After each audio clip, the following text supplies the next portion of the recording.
본 방송에서 제공하는 투자 정보는 투자 판단에 대한 조언입니다. 방송에서 제공하는 주식의 가치, 가격 상승 및 하락에 대해서는 방송사에서 보장하지 않습니다. 실시간 정보 브리핑입니다. 윤 대통령은 경제 활력을 뒷받침해 양질의 일자리를 만들고 성장 동력을 확보하는 데 더 힘을 쏟겠다고 강조했습니다. 윤 대통령은 연구개발 투자를 선도형으로 전면 개편하고 인공지능과 바이오, 양자 등 3대 미래 게임 체인저와 전략 기술을 중심으로 R&D 재정 투자를 올해 26조 5천억 원에서 내년 29조 7천억 원으로 3조 2천억 원 늘리겠다고 강조했습니다. 다음 소식입니다. BNK투자증권이 내년 엔비디아의 고대역폭 메모리 수요량이 예상보다 더 줄어들 것으로 내다보며 SK하이닉스의 목표 주가를 기존보다 8% 내려잡았습니다. SK하이닉스가 전반적인 메모리 시장 수요 둔화로 단기적인 주가 상승을 꾀하기는 어려울 것으로 진단했습니다. 세 번째 소식입니다. SK이노베이션과 SKENS의 합병안이 오늘 압도적인 찬성으로 주주총회를 통과했습니다. 이에 따라 오는 11월 매출 88조 원, 자산 100조 원 규모의 초대형 에너지 기업이 탄생하게 될 전망입니다. 마지막 소식입니다. 국내 대표 바이오 위탁 개발 생산 업체 삼성바이오로직스 주가가 장중 초반 널뛰며 황제주 재등극에 성공했습니다. 삼성바이오로직스의 상승세는 미국 기준금리 기정 사실화와 생물보안법 시행 기대가 맞물리며 투심이 몰린 덕에 이루어진 것으로 분석됩니다. 장 마감까지 다시 100만 원 돌파를 시도할지 저희 방송과 함께 확인해 보시기 바랍니다.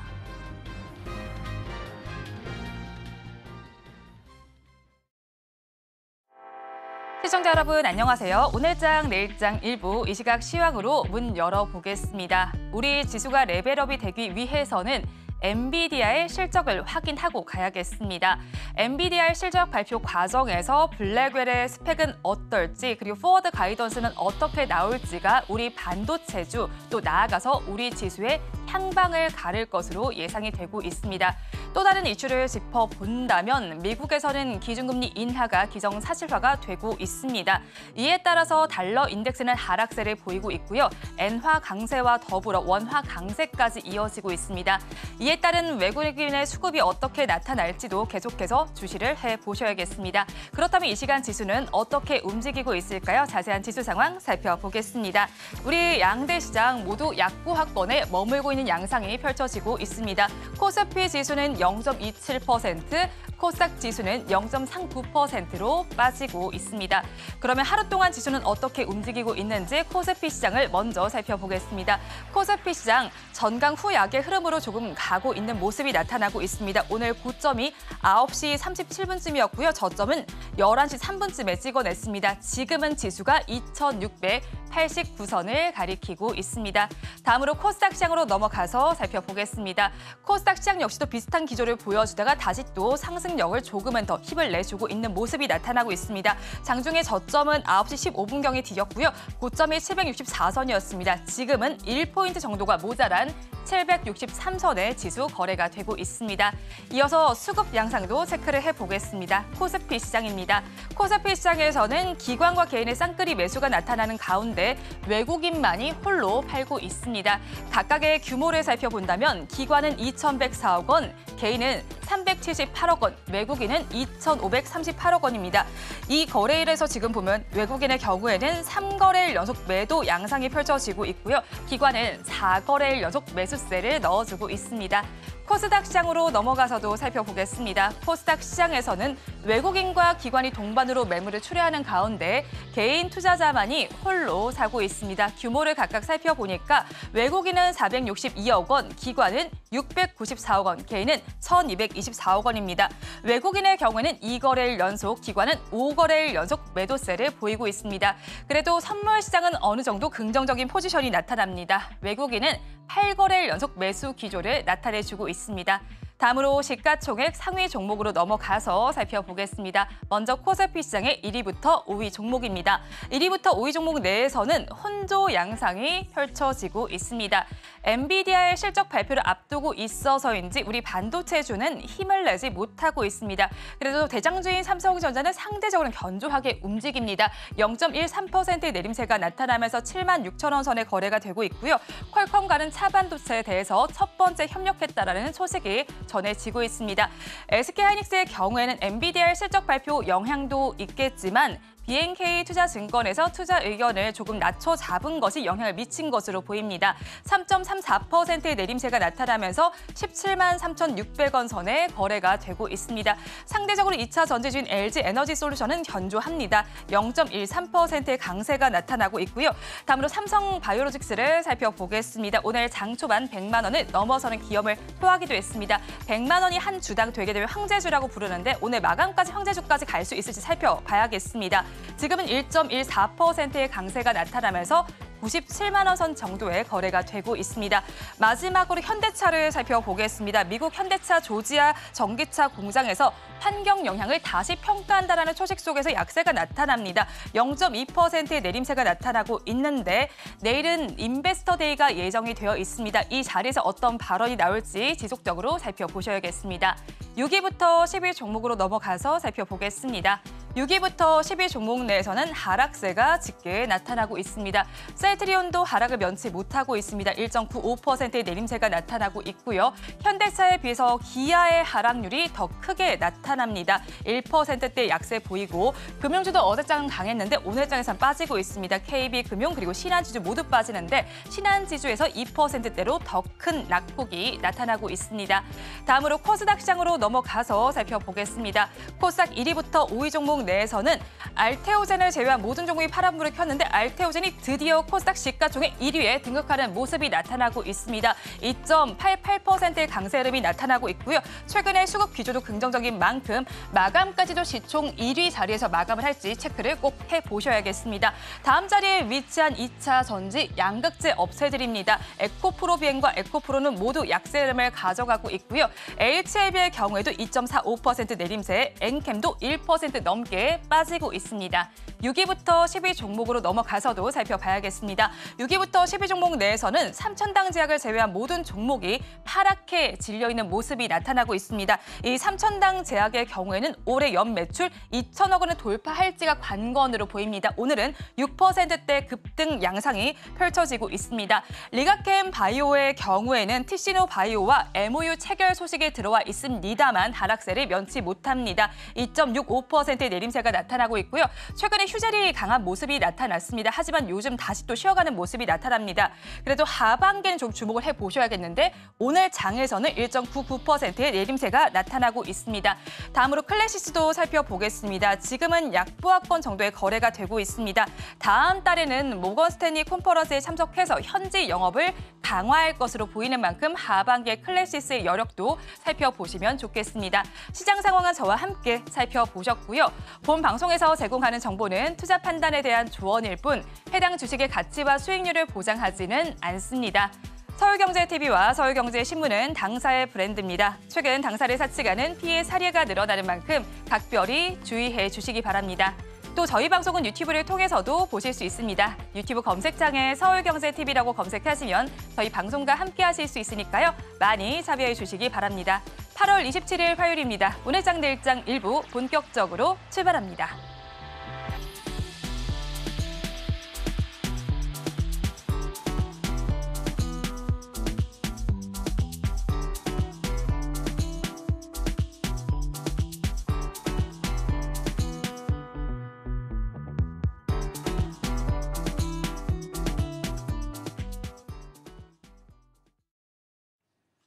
안녕하십니까. 오늘장 내일장 1부의 김대주입니다. 여러분 반갑습니다. 네, 정태훈 이사입니다. 반갑습니다. 한 주간 잘 지내셨습니까? 한 주간 안녕하셨습니까? 쉽지 않은 시장이었는데 네. 오늘장도 쉽지 않아요. 네. 매일매일이 쉽지 않긴 한데 그래도 우리가 주시장에 있으면서 하루하루를 잘 이겨내고 살아남는 게 중요하다고 많이 얘기하지 않습니까? 네네. 그래서 제가 바라보는 이번 주 시장 그리고 오늘 장에서의 핵심 키워드 한 줄평은 네. 시장의 패러다임이 바뀌고 있다. 네네. 뭐 어렵게 얘기하면 뭐 원화 가치 또 달러 약세 네네. 여기에 대한 종목 간의 변화에 따른 시장의 전체적인 분위기가 바뀌고 있다라고 네네. 말씀을 드리는데 쉽게 말씀드려서 그동안 안 봤던 종목들이 이제 움직일 타이밍이 왔다. 네네. 이게 제가 오늘장 이번 주 시장을 바라보는 평가에서 한 줄평입니다. 이제 대표님은 퍼스트 무버가 되시네요. 저는 현실에 충실하고 있습니다. 그래서 네. 오늘 제가 말씀드린 한 줄 평 같은 경우에는 네. 테마 장세가 지속이 되고 있고 그 속에서 순환매가 너무 빠르게 일어나다 보니까 리스크 관리도 좀 동반을 해야 되지 않을까라는 리스크. 말씀을 좀 드리려고 합니다. 리스크 중요하죠. 저 리스크 관리 시점이라고도 판단하는데 일단은 시장에서 움직이는 부분에 대해서 제가 네네. 먼저 말씀을 드리게 되면 네. 우리가 그동안은 이제 반도체 많이 봤고요. 그렇죠. 뭐 최근까지는 바이오도 많이 봤습니다. 성장 섹터에서 돌아가는 흐름에서의 종목들을 많이 봤는데 최근까지 해서 움직이지 않았던 종목 내에서 움직이는 종목들을 우리가 들여다보게 되면 2차전지. 네. 뭐 성장 섹터의 종목이긴 하지만 2차전지가 바닥에서 꿈틀꿈틀 올라오고 있어요. 네. 뭐 추세 반전까지는 아직 아니겠지만 흐름에서 바닥 찍고 턴오버하는 형태의 모습입니다. 그리고 네카오. 네. 뭐 의미 있는 그러니까 아직까지는 상승 전환했다라고 판단하기는 어렵겠지만 의미 있는 바닥점에서 흐름들 보여주고 있고요. 그리고 어제 그제 석유화학 종목 내에서 흐름도 일부 종목이 흐름이 개선되는 현상들을 네네. 보여주고 있고 오늘 같은 경우는 또 유통주 내에서 백화점 관련주들이 굉장히 오랜 기간 침체 국면에서의 흐름을 보여주다가 오늘 장에서 흐름이 또 개선되는 현상들을 보여줬고요. 물론 이제 경기 방어주 측면에서 지수가 빠지기 때문에 또 이쪽으로 힘이 쏠렸다라고 판단할 수도 있겠지만 그 간에 시장이 약세장에서 움직이지 않았던 섹터 내에서의 종목들이 최근 장 그리고 오늘 장 네네. 흐름이 개선되고 있다는 측면을 판단해서 시장이 체질적으로 변화하고 있는 거 아닌가라고 판단되는 지점에서 앞으로 투자 전략도 투자 종목도 네네. 여기에 좀 더 관심을 가져야 될 필요가 있다라는 전체적인 시장 그림 이런 내용들로 판단하고 있습니다. 네. 대표님 말씀하신 대로 오늘 이런 어제부터 이런 종목들이 좀 움직이는 것 같아요. 움직이는 것 같은데 네. 또 한 가지 좀 걱정이 되는 게 그냥 그러니까 돌아가면서 다 건드려본다는 느낌이 좀 그렇죠. 들어가지고. 순환매. 네. 그러니까 제가 조금 전에 순환매라고 말씀드렸듯이 이게 좋게 표현하면 순환매인데 어찌 보면 이게 두세 잡기 식으로 이렇게 다 건드려 보는 그런 느낌도 좀 들어서 이렇게 되면 또 개인 투자분들께서 좀 헷갈리게 되잖아요. 또 여기 그렇죠. 가나? 저기 가나? 어떤 걸 잡아야 되나? 이런 고민할 수가 있는데 그러다 보니까 조금 이제 신경이 쓰이고 그러다 보니까 테마 장세라는 말씀을 드릴 수밖에 없을 것 같습니다. 오늘 시장 보시면 아시겠지만 보안주가 또 강세거든요. 펩 딥페이크 맞나요? 갑자기 생각이 안 나요. 딥페이크를 해가지고 그렇게 또 이슈가 되면서 보안주가 강세인데 보안주도 그동안 되게 조용했었거든요. 조용했었다가 오늘 또 이제 부각이 되고 있는데 이런 것들을 이제 조금 전에 피디님도 질문을 하셨는데 이게 또 뜨게 되면은 개인 투자분들 같은 경우도 가장 궁금한 게 따라잡아야 되나? 이게 또 가장 또 궁금증이 좀 빠지거든요. 최근에 보시면 아시겠지만은 이제 코로나 환자 수 늘어나다 보니까 코로나 관련 종목들이 한동안 좀 길게 갔었다가 또 그리고 전기차 화재 이슈가 나오다 보니까 전기차 화재와 관련돼 가지고 뭐 한빛 레이저를 비롯한 종목들도 쭉 가고 하다 보니까 따라가는 고민이 좀 되거든요. 근데 일단 저부터 말씀드리면 저는 개인적으로 안 따라갔으면 좋겠다라고 말씀을 좀 드리고 싶어요. 왜냐하면은 일단은 그러니까 이 사회 현상이 길어질 것인가 짧을 것인가 그 판단 좀 해야 되는데 일단은 뭐 과거 사례 한번 가져보게 된다라면은 이 보안주 같은 경우 이런 이슈가 발생했을 때마다 그러니까 그동안 짧게 다 끝이 났었거든요. 그러니까 딥페이크 같은 경우도 마찬가지로 사회 현상으로 인해 가지고 좀 뭐 화제가 되고 있긴 하지만 그럼에도 불구하고 이게 길게 가느냐라는 관점에서 보게 된다라면은 글쎄요 저는 개인적으로 아닐 수 있다는 생각이 들다 보니까 좀 추격 매수는 좀 자제하는 게 좋지 않을까라는 저는 그런 생각 좀 가지고 있거든요. 가지고 있는 분들은 어떻게 할까요? 그러니까 제가 말씀드린 요지는 뭐냐면 오늘 아주 강하게 주가 상승 흐름 나오고 있지 않습니까? 네네네. 중요한 것은 내가 살지 안 살지의 판단은 내 의사결정이에요. 네네. 그런데 가지고 있는 부분들 같은 경우는 이번 재료가치 부각에 있어서 오늘 팔아야 되는지 아니면 쭉 가지고 가야 되는지 아니면 2, 3일 정도 추가 재료가치가 소멸되지 않고 유지된다라면 하루 이틀 더 기다렸다가 매도를 해야 되는지 이게 중요 포인트 내용이거든요. 보안주 같은 경우도 최근에 신규로 들어간 사람 별로 없을 거예요. 그 말씀하신 게 적극 동의를 하는데 네. 근데 여기서 저 조금 더 디테일하게 보면은 이분들이 저도 오늘 당장 끝난다고 생각하진 않아요. 그냥 네네. 뭐 말씀하신 것처럼 하루에서 이틀 정도 더 갈 수 있을 거라 생각을 하는데 그렇게 됐을 때 과연 내 손실이 얼마만큼 회복이 되느냐에 따라서 이건 각자 판단에 맡길 수밖에 없다라고 좀 말씀드려야 될 것 같아요. 이게 주식 투자의 어려움입니다. 네. 왜냐하면 각자 상황이 다 틀리잖아요. 우리가 이제 주식을 사는 건 자유의지에 따라서 뭐 저점에서 잘 사는 분도 계시고 중간에 올라타는 분도 계시고 네네. 꼭지에 타는 분도 계세요. 근데 두 번째로의 어려운 점은 매도 시점이라고 하잖아요. 그렇죠. 수익을 내고 팔 수도 있지만 네. 뭐 손절하는 경우도 있고요. 또 이 정도 수준에서는 내가 전략적으로 포지션을 변경하기 위해서 매도하는 경우들도 네네. 있어요. 근데 매도가 참 어려운데 네. 저는 보안주를 깊이 있게 들여다보지는 않았습니다. 그리고 오늘 주가 네. 상승하는 것도 미리 체크를 하지 못했는데 저는 오늘 그러니까 재료 가치가 계속 유지되면서 주가 상승한다는 개념으로 접근하는 것이 아니고 네네. 시장에서 어떠한 하나 이슈가 발현되고 내일 조정받을 수도 있겠죠. 그리고 하루 이틀 소그라들었다가 또 어느 시점에선가 움직일 수 있다라고 판단되는데 저는 아직 매도는 아니라고 보고 있습니다. 가지고 있는 분들은 하나의 재료 가치가 부각이 됐다라고 한다면 네네. 이 재료 가치가 한두 번 정도의 추가 상승에서의 재료 가치 재부각이 또 나타나는 현상들이 네. 진행이 되거든요. 네. 그러니까 아까 딥페이크 말씀하셨고 보안 관련주들이 최근 상승해서 흐름을 추가로 말씀해 네네. 주셨는데 이 부분이 내일 당장 해결되는 부분의 악재 해소 과정이 아니지 않습니까? 네, 맞습니다. 노출된 재료 가치고 연속성을 가진 재료 가치이기 때문에 저는 만약에 내가 보안주에 대해서 지금 현재 가지고 있다면 홀딩해 보겠다. 그죠? 네, 저도 똑같은 생각인데 거기서 뭐 제 생각 좀 덧붙이면은 네. 그러니까 추가적인 어떤 상승이 나왔을 때 말씀하신 거 나왔을 때 손실분의 어떤 회복이라든지 그리고 만약에라도 수익으로 전환된다라면은 뭐 정말 다행이겠죠. 그런데 그렇지 못한 분이 제가 볼 땐 대부분이지 않을까 생각이 그렇죠. 들어요. 그렇기 때문에 일단은 이번 기회를 통해서 만약 손실분이 좀 일정 부분 회복이 됐을 때 본인이 어떤 만족이 되게 된다라면은 말씀하신 것처럼 그 반등을 이용해서 빠져나오는 것도 일단 방법일 것 같다라고 저도 대표님 말씀에 동의합니다. 그럼에도 불구하고 리스크 관리가 필요하고 네네. 테마 장세에 대한 긴장을 가져야 된다라는 내용에도 불구하고 우리가 그래도 요 시점에서 요 종목은 한번 관심을 가져볼 필요가 있지 않을까라고 그렇죠. 하는 종목 과연 어떤 종목이 있을까요? 저는 오늘 그 한국 단자라는 종목을 오랜만에 듣습니다. 네. 저도 솔직히 말하면 저도 오랜만에 봤어요. 거래가 그렇게 많지 네. 않은 걸로 제가 기억하는데요. 네. 평소에 네, 많지는 않습니다. 그래서 최근에 이제 뒤늦게 그러니까 하이브리드 관련돼서 가져왔는데 코리아 FT하고 세방전지 대비해서는 그렇게 많이 부각은 안 됐습니다. 올 연초에 코리아 FT하고 세방전지 같은 경우는 하이브리드카 수혜가 예상이 되게 되면서 주가가 좀 많이 올랐었는데 한국 단자 같은 경우 좀 뒤늦게 제 개인적인 판단에서 부각이 된다라는 생각이 좀 들더라고요. 그래서 이 지금의 어떤 상승 눌림목에서 한번 공략을 해볼 만한 필요가 있다는 판단이 들어서 저는 한국 단자를 준비를 했고요.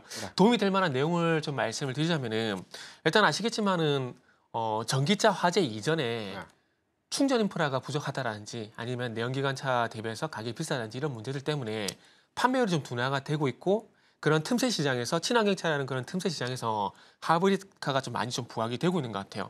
현대차그룹 같은 경우 실질적으로 올해 7월 달까지 57만 3,500대가량을 판매를 하게 되면서 작년 대비해서 16% 정도 성장이 좀 있었거든요. 그러니까 친환경차 내에서 전기차 판매 부족분을 하이브리드카로 충분히 채워나가고 있는 부분들이 있고요. 그리고 미국에서도 7월 달까지 이제 판매량이 전년 대비 25%가량 증가한 부분들이 있기 때문에 이 하이브리드카의 어떤 인기 그리고 판매는 지속될 가능성이 있기 때문에 그 속에서 관련 종목들은 볼 필요가 있지 않을까.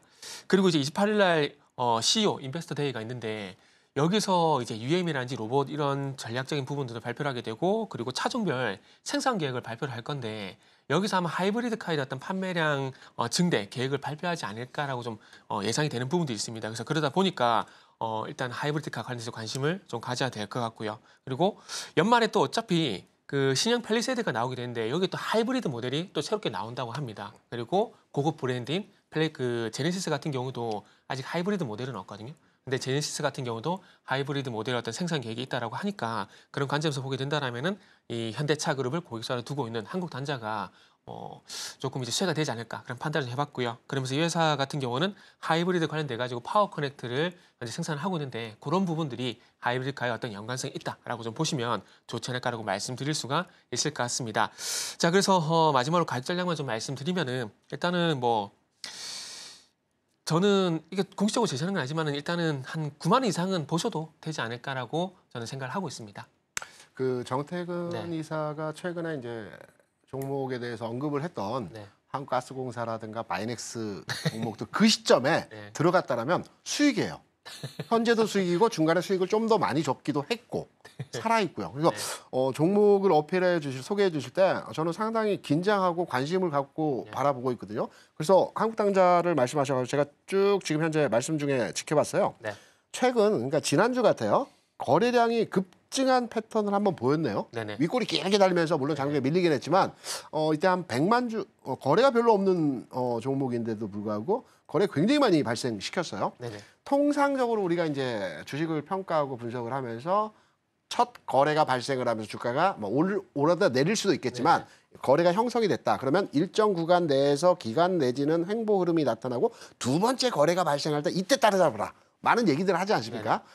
그런 맥락에서 본다면 한국단자 저도 관심 종목에 편입해놓고 거래량이 언제 형성되는지를 판단해서 그 시점으로 관심을 가져보는 지점으로 타겟팅하면 될 것 같아요. 대표님이 저를 이제 비행기 태우시는 아니요. 기존에 말씀하셨던 종목들이 상당히 신뢰감이 있어가지고 한국단자 지켜봤고요. 저는 네. 개인적으로 현대백화점입니다. 좀 생뚱맞기도 한데 제가 앞서서 시장의 패러다임, 뭐 변화, 뭐 그동안 안 움직였던 종목들에 대한 부분의 설명들을 드렸는데 시장이 변화하고 있어요. 네네. 제가 보는 관점에서. 네네. 그러니까 기존까지는 금리와 환율과 뭐 여러 가지 복합적인 시장을 연계하는 내용들에 의해서 시장이 전체적으로 뭐 반도체를 중심으로 해서 기존까지 움직였던 종목들이 강했다라고 한다라면 시장이 이제 달러 약세라는 키워드로의 시장이 변화하고 있다고 보고 있거든요. 네네. 달러 약세 현상이 진행되는 과정에서는 이제 미국 외의 자본 활동이 증가되기 때문에 저는 중국 경기 활성화를 보고 있어요. 네네. 이전 시간에도 아마 그 해리스 후보가 됐을 때 다자간 무역 협정을 중시하기 때문에 중국에 대한 우호적인 경제 활동 측면에서의 내용을 잠깐 어필했던 부분이 있었는데, 삼선이 말씀하셨어요. 네. 그렇습니다. 여기에 추가로 이제 달러 약세 국면에서 중국 경제가 과거에 좋았다라는 통계적 측면에서의 내용을 판단해 볼 때 경기 회복, 경기 민감 이런 관련주들이 바닥을 찍고 턴오버하는 형태에서의 주가가 개선되는 상황들이 나타난다. 뭐 실적이라든가 매출이라든가 시장 상황을 지금 더럽게 본다라면 지금 워낙 주가가 계속해서 빠지고 있기 때문에 개선되는 뉴스는 아직까지 나오진 않고 있어요. 그런데 주가라고 하는 것이 공포의 벽을 타고 오른다고 하죠. 그리고 주가의 바닥을 지나갈 때 아무도 모른다고 합니다. 바닥을 지나고 나서야 그때가 바닥이었다라는 것을 이해하게 되는데 현대백화점 같은 경우는 현 시점에서의 바닥점을 지나고 있다라고 판단이 되고 있고요. 오늘 비교적 강한 흐름에서의 모습이 진행이 되고 있는데 저는 가격적으로 판단해보게 될 때 지금 가격도 큰 무리 없다라고 보고 있습니다. 47,000원, 48,000원. 이 구간에서 노려본다라고 한다면 52,000원 정도까지 1차 목표 가격의 흐름을 가져갈 수 있을 것 같다. 그래서 저는 유통업종 내에서 네네. 현대백화점 관심을 가져봐도 될 것 같다. 이렇게 생각합니다. 맞습니다. 일단은 저도 한번 관심을 가져보도록 네, 하겠습니다. 오늘 저는 이제 한국단자에 대해 관심을 가져볼 것 같고요. 오늘 이제 정태기 사업과 여기까지 말씀을 나눴는데요. 네네. 장안의 화제죠. 장은혜 앵커의 은혜로운 섹터 듣고 와서 네. 저는 정태기 사업 인사드리고요. 네, 저는 염승환 이사의 촉 다음 타임에 여러분 찾아뵙도록 하겠습니다. 수고 많으셨습니다. 감사합니다.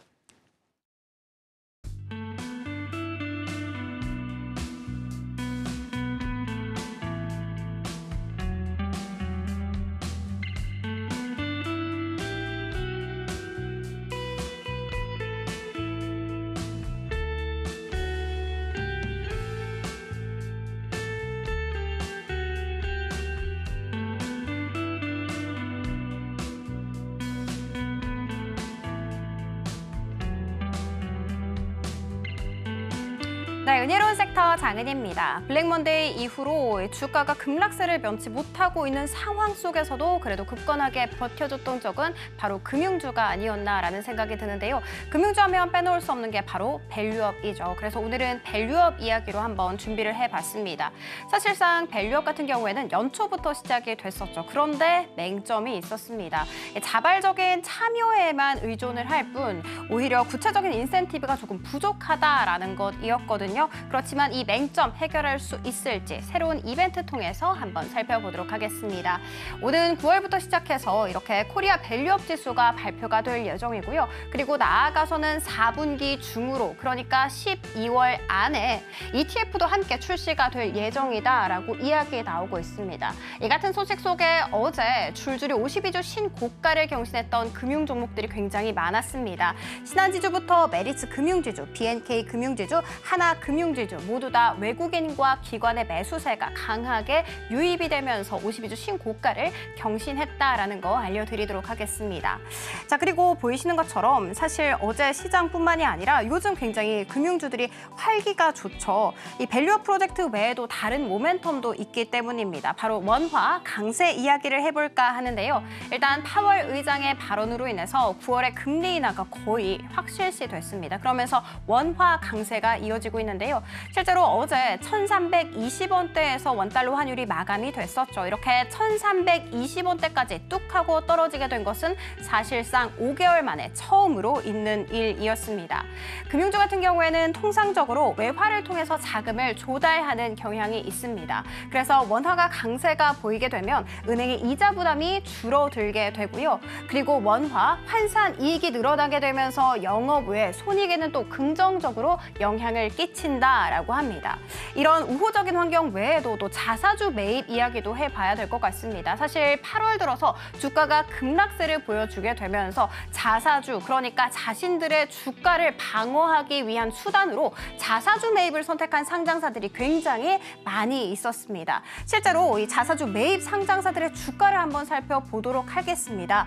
굉장히 많은 분들께서 자사주 매입하면 상승하는 거 아니야 하실 수 있는데 오히려 정답은 노에 가까운 상황이었습니다. 하락 같은 경우에는 56%를 차지하고 있었고요. 상승하는 종목들은 겨우 42%에 불과했기 때문입니다.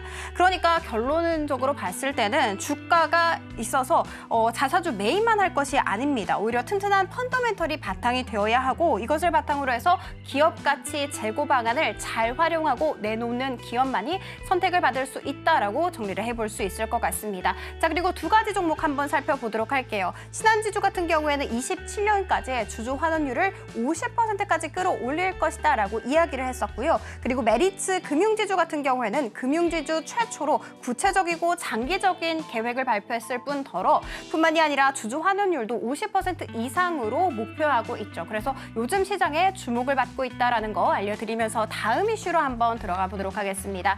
제가 준비한 다음 이슈는 바로 제약바이오 쪽이거든요. 사실 금리 인하 기대감이 모아지고 있는 데다가 트럼프가 되든 해리스가 되든 누가 되든 상관없이 그 수혜를 받아갈 수 있는 쪽이 바로 제약바이오다라는 말이 오고 가게 되면서 요즘 시장의 주도주 역할을 정말 잘 해주고 있죠. 그리고 오늘 아침에는 삼성바이오로직스가 잠시긴 했지만 3년 만에 황제주 탈환하는 데 성공을 하기도 했습니다.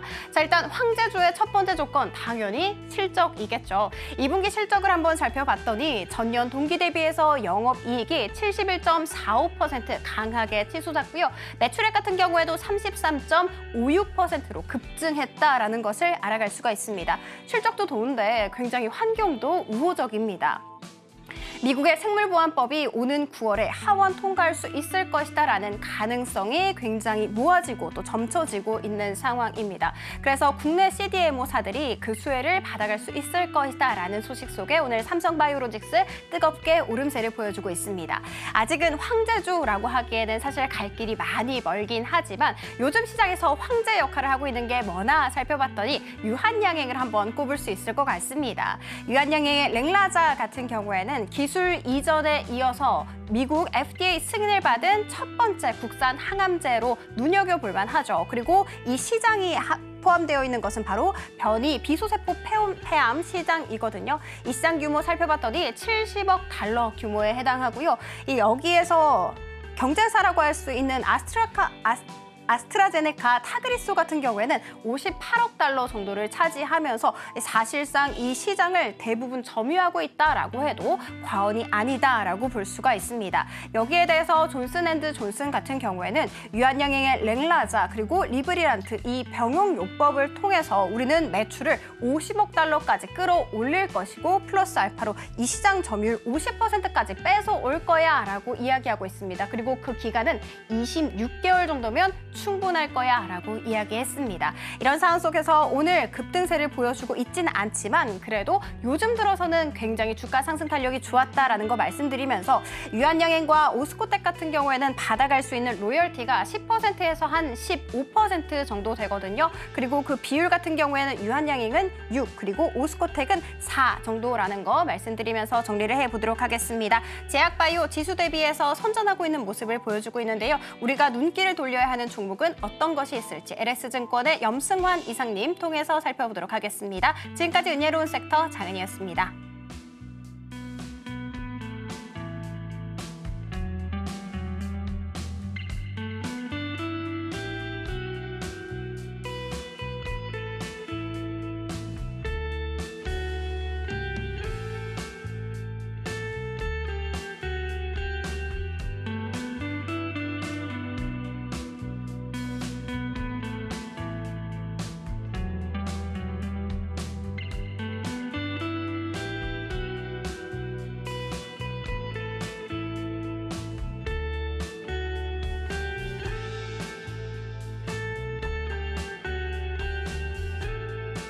네, 이사님 감사합니다.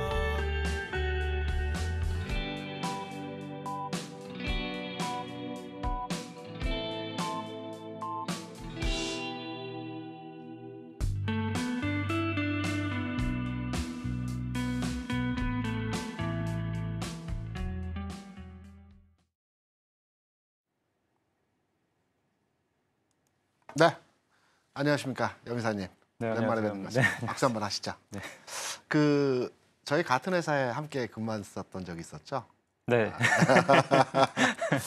그래서 오랜만에 뵙고 시장에 대한 얘기를 한번 네. 나눠볼까 하는데 제가 지난 방송 그 모니터링을 한번 해봤어요. 지난 방송 지난달. 네네네. 예.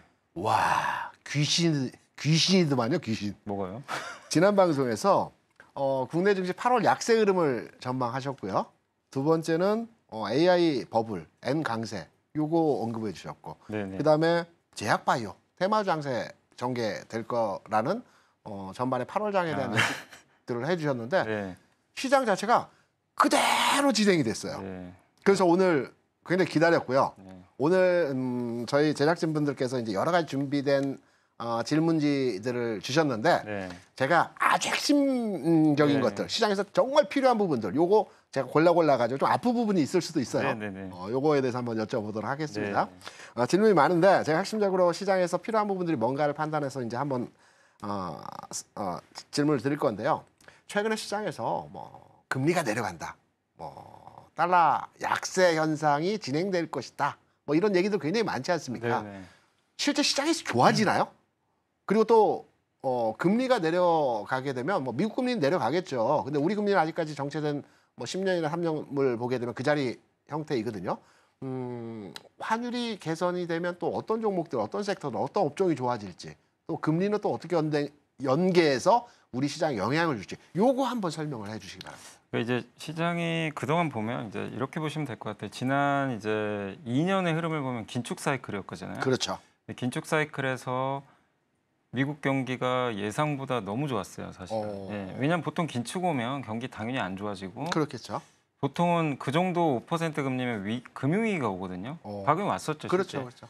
근데 이번에는 사이클이 완전히 좀 다르긴 하거든요. 근데 이제 그 배경은 여러 가지가 있겠지만 미국이 일단 돈을 계속 풀고 있고 사실 미국 정부가 재정 지출을 지금 세계 2차 세계대전 이후로 가장 많이 지금 돈을 풀고 있는데 그게 결국 일자리로 들어가다 보니까 여전히 소비가 좋고 또 한 가지가 새로운 성장 산업이 하나 나와버렸죠. 갑자기 그 AI라는. AI. 네.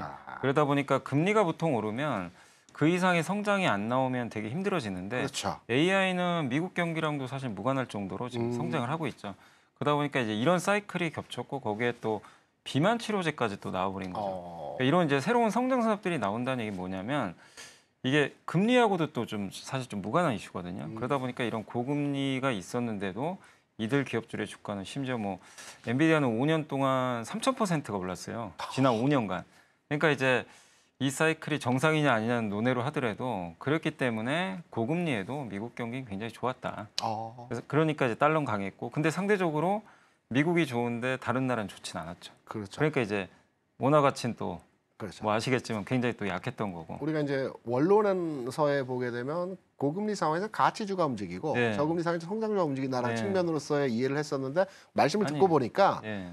미국이 금리가 굉장히 높은 상황 하에서도 AI 기반으로 엔비디아 같은 종목들 움직였고 말씀하셨던 대로 바이오 섹터에서의 종목들도 굉장히 강한 네. 흐름들 보여줬어요. 좀 색다른 시장에서의 흐름들이 지금까지는 맞아요. 진행이 되었다라고 이제 우리가 평가해 볼 수 있다라고 생각이 되는데 앞으로 그러니까 어떻게 이제 그런 일이 이제 지난 몇 년간 펼쳐졌는데 네. 이제 이게 바뀌잖아요. 그렇죠. 그래서 이제 금리 인하 사실상 연준의장이 나 금리 인하 하겠다. 네. 심지어 50bp 하겠다라고도 선언한 것과도 비슷해요. 왜냐하면 연준 위원들은 점진적이라는 단어를 이렇게 자꾸 쓰는데 파웰 의장은 고용 상황 봐서 하겠다라고 했기 때문에 네. 고용 지표가 안 좋으면 더 센 금리 인하를 할 것 같아요. 그래서 이게 금리 인하한다고 해서 뭐 경기 침체 때문에 하는 건 아니고 이제 정상화시키는 거죠. 너무 지금 금리가 높기 때문에 그렇죠. 기준금리는 5.5인데 지금 물가가 3%까지 떨어졌고 네네. 지금 2%대까지도 떨어질 가능성이 높기 때문에 이 간극을 좀 좁혀야 되거든요. 그래서 금리를 정상화시키는 과정에 이제 들어간다. 그러면 그동안 이어졌던 뭐 달러 강세라든가 또 반대로 엔화가 너무 약했고 이게 좀 이제 역으로 가겠죠. 그렇죠. 당연히 역으로 갈 수밖에 없고 그럼 미국의 엔비디아 중심으로 해서 기술주만 계속 갔어요. 맞아요. 뭐 비만 치료제는. 네, 그럼 맞습니다. 여기서 분위기가 또 바뀔 수밖에 없어요. 당연히. 그쪽으로 쏠렸던 자금이 일단 금리를 낮추면 경기 민감주한테 일단 유리하거든요. 경기 민감주. 예, 특히 미국의 소비주 지금 상당히 안 좋잖아요. 사실 뭐 나이키나 룰루레몬 주가 보시면 아시겠지만 사실 미국 증시 너무 좋았지만 이런 소비재 기업들의 주가는 처참할 정도로 안 좋은 것도 상당히 많거든요. 맞습니다. 그게 사실 어떻게 보면 또 고금리의 피해죠. 네네. 예. 근데 그런 기업들이 이제 숨통을 튀니까 그들이 정말 좋아질지는 지금은 모르지만 투자를 하는 뭐 헤지펀드나 이런 데선 최근에 보면 엔비디아 비중을 막 줄이고 있거든요. 그게 이제 결국 이런 통화정책 사이클과 저는 관련이 있다. 그래서 네. 그런 부분에서 엔비디아가 안 간다가 아니라 너무 쏠렸던 이게 이제 좀 정상화된다. 그래서 온기가 많이 확산된다. 그렇게 되면 미국 증시도 좀 지지부진할 가능성이 높아요. 왜냐하면 지지부진하면? 기술주가 가야만 계속 가거든요. 그렇죠. 근데 이들이 좀 지지부진하고 이제 밑에 있는 애들이 올라오면 네. 증시는 좀 정체를 보이겠죠. 그래서 그래서 저는 이제 그 흐름이 대선까지는 좀 뭐 우리나라도 마찬가지고 네. 미국도 결국엔 좀 급락이냐 급등보다도 그냥 종목 장세로 계속 가지 않을까요? 오늘도 보면 엔비디아 빠졌는데 또 다우는 올랐어요. 그렇죠. 그러니까 그런 거 보면 대선까지는 계속 좀 미국이나 한국이나 지수로 막 이렇게 추세적으로 가고 추세적으로 하락하는 그런 장세는 좀 당분간 없을 것 같고 결국 이제 좀 뭘 내가 선택하냐 그게 좀 중요할 것 같습니다. 제가 정리해서 말씀드리면 경기 민감주에 대한 키워드로 말씀을 하셨어요. 저도 동의하는 부분인데 제가 앞선 방송에서 경기 민감주, 경기 회복주라고도 우리가 네. 이해를 하시면 되는 겁니다. 최근에 움직였던 유통주도 마찬가지고 석유화학 종목의 업종도 경기 회복주와 관련된 내용들의 흐름들이고요. 이 섹터를 좀 눈여겨봐야 된다라는 하나의 의제를 던져주셨고 두 번째는 저도 동의하는 부분이에요. 엔비디아가 아까 3,000%? 네. 와, 최근 1년 동안의 흐름을 제가 이제 얼마 전에 한번 보게 됐는데요. 네. 엔비디아가 올 초 대비해서 한 170% 올라왔더라고요, 주가가. 그러면 다른 종목들은 어떠했는지 한번 비교 대상 네. 종목들 봤어요. 애플이 20% 올라왔어요. 나스닥 지수가 20% 올라왔습니다. 그러니까 시장에서 엔비디아를 제외하고 나머지 종목들은 그냥 일반적 수준에서 상승 내지는 못 갔다라고 볼 수가 있거든요. 그래서 여기사님의 얘기를 종합해 보게 되면 시장은 앞으로 대선 전까지 시장의 변화가 일어나는데 이 변화의 과정에서 그 간에 시장을 주체적으로 올라왔던 엔비디아보다는 경기 민감주 또는 경기 회복주가 관심권에 들어오는 흐름으로 진행될 가능성이 높고 여기에 그간에 못 갔던 종목들의 키 맞추기 현상도 일부 진행되는 형태에서의 모습들이 앞으로 대선까지 9월, 10월까지의 흐름에서 진행될 가능성이 있다. 저도 동의합니다. 이 내용으로 이해되겠습니까? 네, 근데 이제 저는 이제 경기 회복 관련해선 네. 우리나라 기업들이 사실 이제 보통 경기 민감주 하면 네. 미국은 그게 맞는 것 같아요. 그렇죠. 근데 한국에서 이제 또 이렇게 오해하실 수 있는 게 경기 민감자면 이제 보통 철강, 철강, 석유와 건설, 네, 이런 걸 얘기하는데 그렇습니다. 그거는 중국 경기 회복을 얘기해요. 그렇죠. 근데 지금은 그게 아니잖아요. 그렇죠. 중국 경기는 여전히 기대감이 없어요. 근데 제가 논제를 네. 폈던 게 뭐냐면 달러 약세 현상 시에 중국 증시가 좋았다라는 지난 2007년, 2017년, 2021년 네. 이때 중국 증시가 좋았기 때문에 중국 경기가 좋아질 것이라고 네. 판단되는 지점에서의 의제였고 또 해리스 후보가 정책적으로 대외 정책이 다변화 정책이거든요. 네. 그러니까 보호무역 미국 우월주의가 아니고 약간 결을 달리하기 때문에 이 부분이 좀 개선되지 않을까라는 취지에서 저는 이제 국내에서도 경기 회복주가 좀 긍정적으로 보인다라는 취지에서의 저는 이제 약간 그건 의견이 다른 게 뭐냐면 네. 저도 이제 그런 생각 안 한 거 아니에요. 저 어. 상반기에도 중국 경기 좋아지고 그렇죠. 달러는 약해질 거 분명히 뻔히 보이니까 그래서 약간 중국 경기 회복주도 좋지 않을까. 오. 저도 사실 생각했는데 네네. 틀려버렸어요. 지금까지 흐름 보면 철강주는 저 늪에 여전히 빠져 있고 전혀 아니죠. 석유화학 뭐 롯데케미칼 주가 보셨잖아요. 그렇죠. 너무 안 좋죠. 근데 이제 그건 뭘 의미하냐면 중국이 우리가 이제 과거에 배웠던 논리로는 그게 맞을 수 있지만 네네. 지금 달러 약세가 좀 진행된다고 해서 네. 이 달러를 팔고 과연 그러면은 이 달러를 팔고 중국이나 이런 뭐 신흥국의 자산을 살 거냐 이건 또 다른 문제인 것 같아요. 그렇죠. 오히려 저는 지금 보면 지금 미국에서 약간 이제 종목 확산이 일어나는 게 오히려 미국의 소비가 좀 살아날 수도 있고 미국의 이제 경기, 그러니까 선진국 쪽에 오히려 좀 경기 민감주가 더 유리하다고 좀 일단 보고 있고요. 그리고 중국이 소비 병 안 하는 건 아니에요. 하긴 해요. 근데 우리가 원하는 속도가 전혀 안 나오고 그렇죠. 그들이 경기 회복을 하고 해도 이제 지금 중국을 보면은 그냥 자급자족하려고 해요.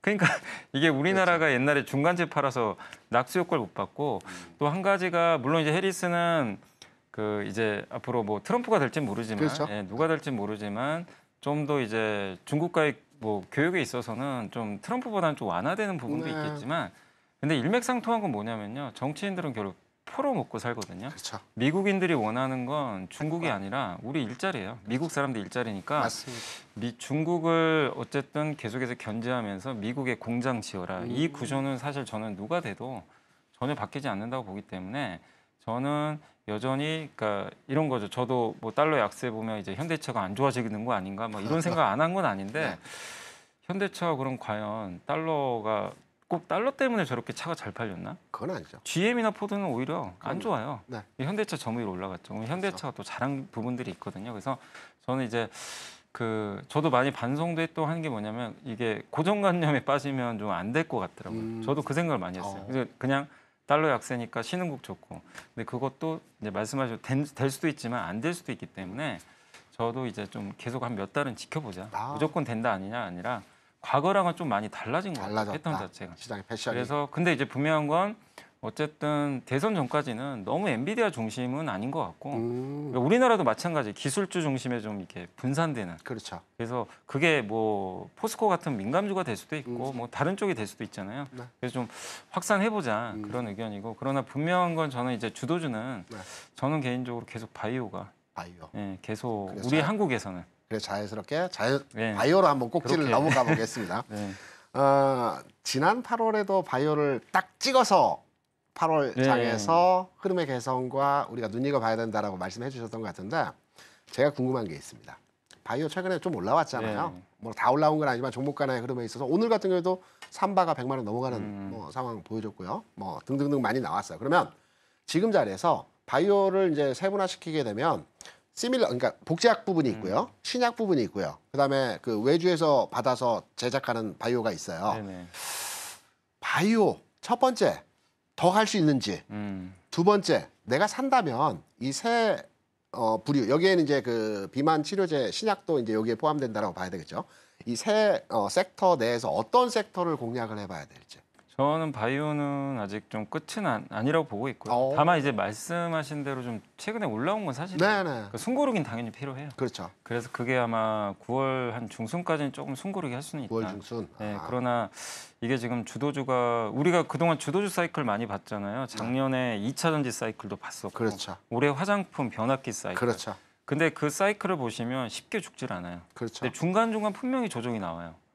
두세 달 예. 이 고점에서 행보 계속 기간이, 예. 줬어요. 근데 그게 이제 거기서는 논쟁이 심하죠. 이제 끝났느니 뭐니 그렇죠. 뭐 아니 더 갈 수 있다 논쟁하지만 맞아요. 결국은 숫자로 보여주니까 아니 맞아요. 모멘텀이 나와서 이제 위를 연 건데 네.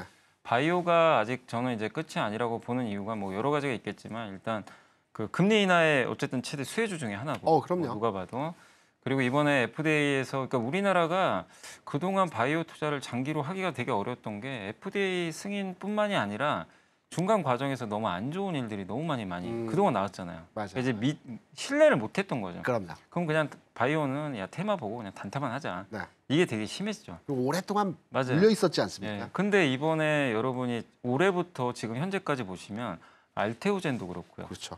지금 HLB. 주가가 꺾이지 않고 계속 갑니다. 네. 근데 이 기업은 사실 FDA 승인보다 그렇죠. 플랫폼을 파는 기업이죠. 맞아요. 거기다가 유한양행은 물론 이제 FDA 승인이 되냐 마냐 이런 좀 리스크는 있었는데 어쨌든 그 어렵다는 FDA 승인을 항암제로 받아버렸어요. 그럼요. 그러니까 이건 우리나라 이제 바이오를 다시 한번 좀 보게 되니까 신뢰도를 높여줄 수 있는 이런 부분인데 이 상황에서 지금 딱히 바이오를 또 대체할 만한 모멘텀이 있는 업종이 사실상 별로 없어요.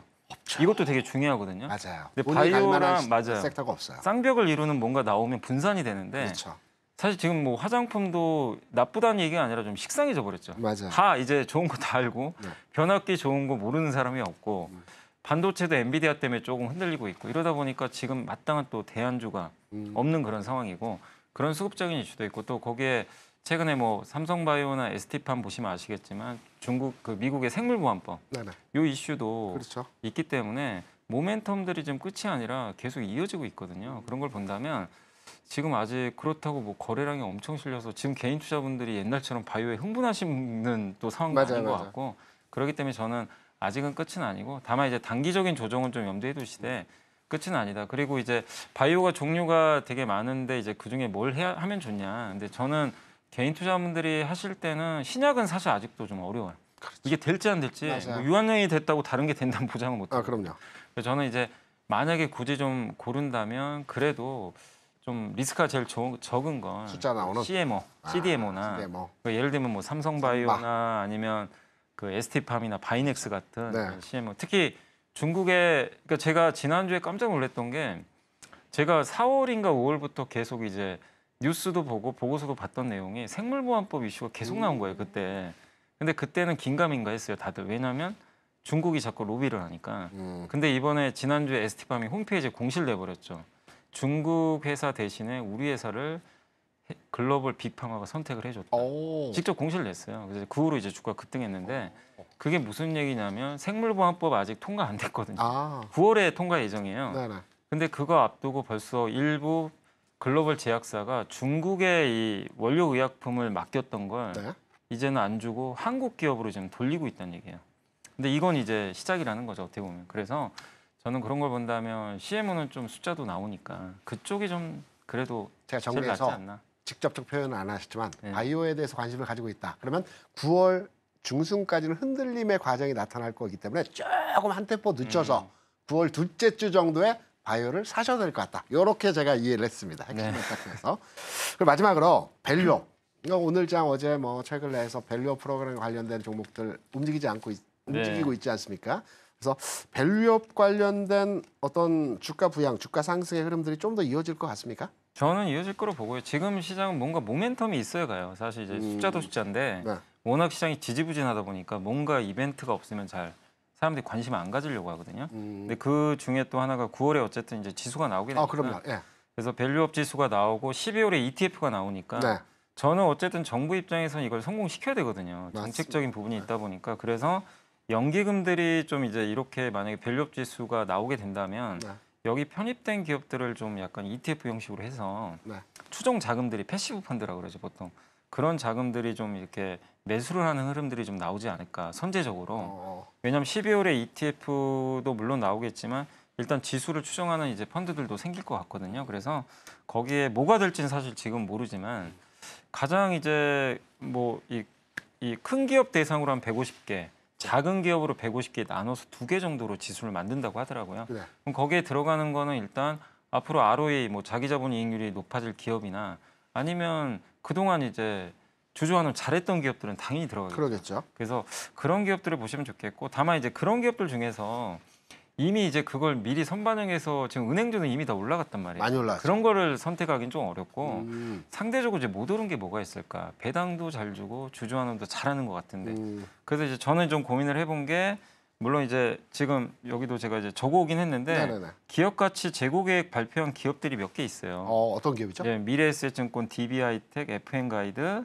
메리츠 금융지주, 신한지주, 우리금융지주, 콜마홀딩스, 키움증권인데 이 기업들 중에 많이 오른 것도 있겠죠. 근데 이제 못 오른 게 있다면 한번 눈여겨보시면 좋겠고 사실 정부가 이거 좀 많이 좀 하라고 해서 지금 이제 기업 가치 재고 계획 좀 독려를 하는데 맞아요. 아직 이거밖에 발표를 안 했어요. 저 증권주 긍정적으로 보고 예. 있어요. 뭐 채권 가치 평가도 맞습니다. 있고 뭐 예. 좋아지고 있어요. 예.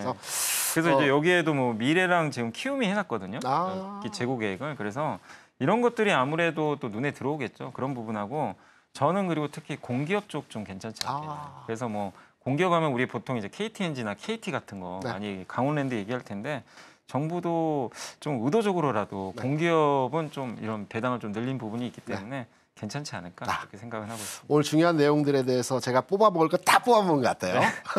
제가 다 습득을 했고 오늘 나와주셔가지고 뭐 대단히 저는 도움을 많이 받았고 네. 대단히 감사드립니다. 네, 감사합니다.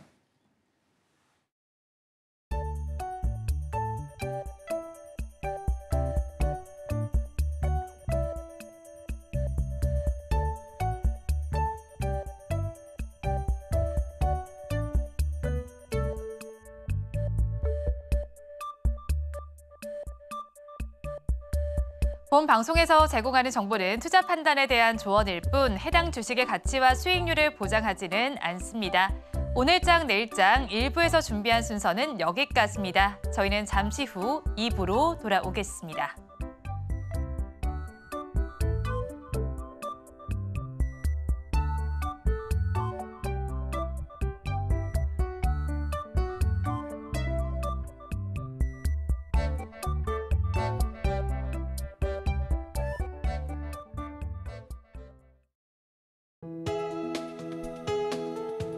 본 방송에서 제공하는 투자 정보는 투자 판단에 대한 조언입니다. 방송에서 제공하는 주식의 가치, 가격 상승 및 하락에 대해서는 방송사에서 보장하지 않습니다.